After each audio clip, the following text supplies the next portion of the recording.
Don't worry, your sister will pay for everything. Those are the words my parents once told my brother. I just laughed, thinking it was a joke. I had no idea they were about to start sending me their actual bills. Stay with me, because what happened next completely changed how I see love, family, and what it truly means to be used. It all started one quiet evening. I was exhausted after a long shift at the hospital, just sitting in my tiny apartment when my mom called. Her voice was so soft, so sweet. "Baby, how's work? You must be so tired." But then her tone shifted. "Malcolm's car broke down again. Could you help with the payment this month? You know he's still looking for work." I sighed. It wasn't the first time. I'd already paid his tuition once, covered his phone bill, even sent him money when he said he needed new shoes for a job interview. I kept telling myself, this is what families do. We help each other, right? But the requests never stopped. Every week, it was something new. My parents started calling me the responsible one, while explaining that my 25-year-old brother, Malcolm, was still finding himself. Meanwhile, he was living at home, spending his days gaming, while I was pulling 12-hour shifts just to keep my head above water. Whenever I hesitated to send money, my dad's voice would get low and serious. "We raised you. We sacrificed for you. Don't forget where you came from." That guilt was a punch to the gut every single time. So I kept saying yes, even when I really couldn't afford to. Months went by, and I started noticing things that didn't add up. Malcolm would be on social media bragging about new sneakers. He was taking his girlfriend on trips. I'd see pictures of family dinners at nice restaurants, dinners I wasn't even invited to. And yet, every single week, there was a new emergency that only I could solve. Then, one night, everything shattered. I decided to drop off some groceries at my parents' house. They didn't know I was standing right outside the kitchen door when I heard my dad say, "She owes us. She wouldn't have made it without us. It's the least she can do." And then I heard my mom laugh softly and reply, "Don't worry, Clarence. Ariel will pay." She always does. I just froze, the grocery bag still in my hands. In that single moment, it hit me with the force of a physical blow. I wasn't their daughter anymore. I was their wallet. That night, I sat in my car for hours, just replaying those words. I had worked my entire life to make them proud, to repay what I thought was their love. But I finally realized I wasn't their blessing. I was their bank account.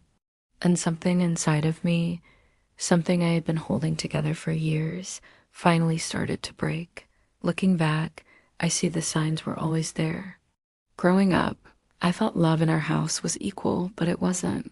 Malcolm was always treated as the man of the house, even when he couldn't be bothered to keep his own room clean. When I got good grades, my mom would say, "We're so proud of you." But if I ever asked for anything, the answer was always, "We can't afford that right now. Your brother needs it more. For his birthday, he got a used car." I got a secondhand laptop that barely worked. When I got my college acceptance letter, my dad didn't congratulate me. He just said, "We're counting on you to make this family proud." I thought he meant I should strive for success. Now I understand he meant I should be prepared for sacrifice. By the time I was 28, I'd had enough. I planned a quiet dinner for my birthday, just me and my family. For once, I wanted to feel celebrated. They showed up with no gifts, no flowers, not even a card. The first thing my mom said was, "You look tired." Then my dad chimed in, "You should take some time off." By the way, Malcolm still needs help with his new apartment. "New apartment?" I asked, confused. Malcolm just grinned. "Yeah, I figured you could help with the deposit." Then he actually raised his glass and laughed, "To our family ATM." And they all laughed with him, like it was the funniest joke in the world. I smiled through my tears, paid the restaurant bill, and made a silent promise to myself, no more. The very next week, my dad called again. "Ariel, your brother found a great car." but he needs a bigger down payment. You can help, right? I took a deep breath. No, Dad, I can't. There was silence on the line. Then his voice turned sharp. Can't or won't. I stood my ground. Won't. My mom called Max, crying, trying to make me feel guilty. You can't do this to us. He's your brother. But I stayed firm. I'm sorry, Mom. I'm done. That single word now unleashed a war. I got angry calls, manipulative guilt trips, and then ... complete silence. And honestly, the silence felt like peace. A few months later, I thought it was all over, until I opened my mail.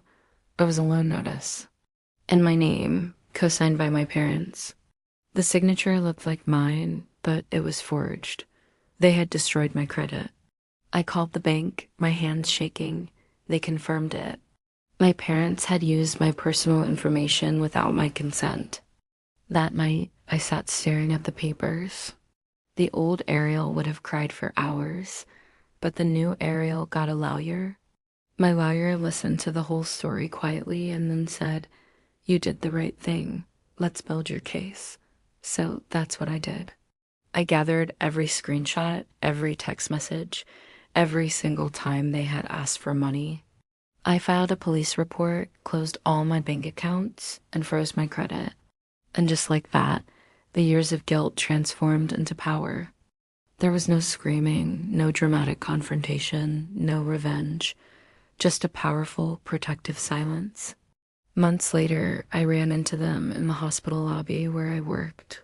My mom's eyes were red and swollen, my dad's clothes were wrinkled, and Malcolm was just sulking behind them. "Ariel, please," my mom begged. "The house is being taken.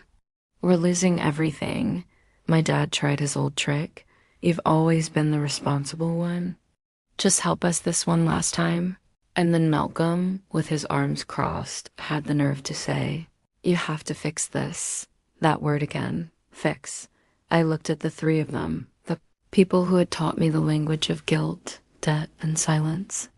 And I finally said the words I had held back for years.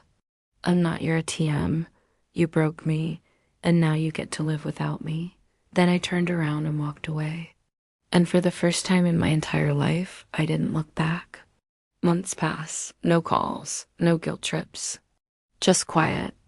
I moved into a small house, I planted flowers in the garden, and I started therapy.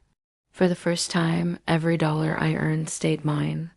Later, I heard that they had lost their home and that Malcolm finally had to get a job. I didn't feel angry or triumphant. I just felt done. Silence had accomplished what years of confrontation never could. It taught them who I was without their control, and it taught me that love without respect isn't love at all. It's a transaction. Now, when I sip my morning coffee in my peaceful new home, I sometimes think about that line my dad used to say, "Don't worry, your sister will pay for everything." And you know what? He was right, I did pay, but now I'm finally free. Have you ever been in a similar situation? I'd love to hear your thoughts on this. Don't forget to like and subscribe.